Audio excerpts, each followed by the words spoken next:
Hello বন্ধুরা, ভারত পাকিস্তানের মধ্যে প্রায়শই বিভিন্ন ধরনের ইস্যু নিয়ে যুদ্ধের দামামা বেজে ওঠে। তবে সাম্প্রতিককালে বেশ কয়েক মাস এই দামামা প্রায় বন্ধই ছিল, কিন্তু সম্প্রতি পেহেলগামে ঘটে যাওয়া সন্ত্রাসী হামলার জের ধরে ভারত পাকিস্তানের মধ্যে আবারও যুদ্ধের দামামা বেজে উঠেছে। আর এই পরিস্থিতিতে কার পরমাণু বা অস্ত্র বা সেনা শক্তি বেশি, কে এগিয়ে বা কে পিছিয়ে, সেই বিশ্লেষণ চলছে সামরিক বিশেষজ্ঞদের মধ্যে। আজকে ভারত পাকিস্তানের মধ্যে সামরিক সেই বিশ্লেষণ নিয়েই আপনাদের সামনে হাজির হয়েছি। ভারত পাকিস্তানের মধ্যে কে এগিয়ে রয়েছে সেই সম্পর্কে জানতে হলে পুরো ভিডিওটি দেখতে থাকুন। তবে তার আগে একটি কথা বলি, ভিডিওটি ভালো লাগলে অবশ্যই একটা লাইক দিবেন। তো চলুন শুরু করা যাক। পাকিস্তান স্বাধীন হওয়ার পর থেকেই প্রায় সময় ভারত আর পাকিস্তানের মধ্যে হাড্ডাহাড্ডি লড়াই চলতে থাকে, আর তারই জের ধরে দুই দেশই তাদের সামরিক শক্তির পরিমাণ বাড়াতে শুরু করেছে।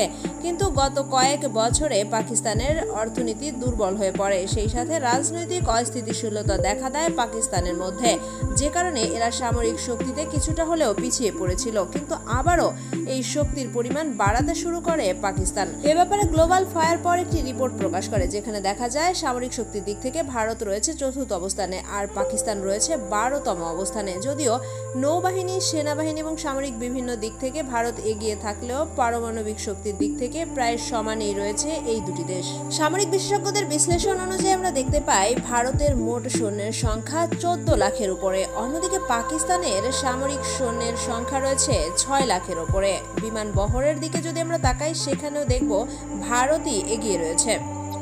ভারত তার বিমান বহরে রাফাল, মিরাজ, সুখই সহ আরও সব ভয়ানক অস্ত্র দিয়ে সাজিয়েছে, যার সংখ্যা ২,০০০-এর উপরে। অন্যদিকে পাকিস্তানে রয়েছে F-16 মিরাজ এর মতো প্রায় ১৩০০-র মতো বিমান বহর।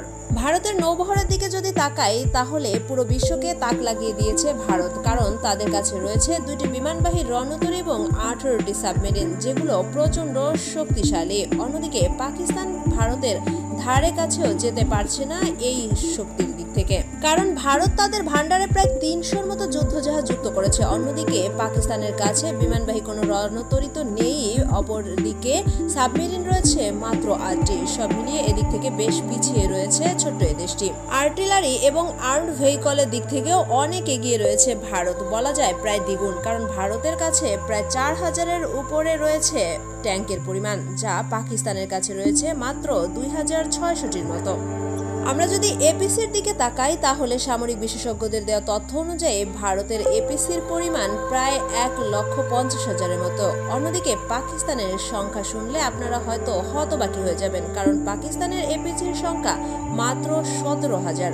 তবে পরমাণু শক্তির দিক থেকে দুই দেশই সমান তালে এগিয়ে চলছে, কারণ ভারতের পরমাণু শক্তির পরিমাণ ১৭২টি এবং পাকিস্তানের পরমাণু শক্তির পরিমাণ ১৭০টি। আবার সামরিক খাতে বাজেটের পরিমাণও ভারতের অনেক বেশি, কারণ ভারত এ খাতে ব্যয় করছে প্রায় $৭৫ বিলিয়ন, অন্যদিকে পাকিস্তান ব্যয় করছে মাত্র $৭.৫ বিলিয়ন।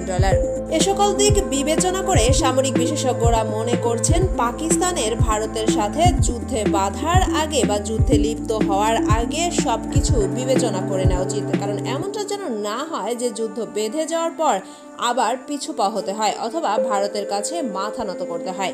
তো বন্ধুরা, দুই দেশের সামরিক শক্তি নিয়ে এই ছিল আমাদের আজকের আয়োজন। ভিডিওটি ভালো লাগলে অবশ্যই আমাদের চ্যানেলটি সাবস্ক্রাইব করবেন। ধন্যবাদ।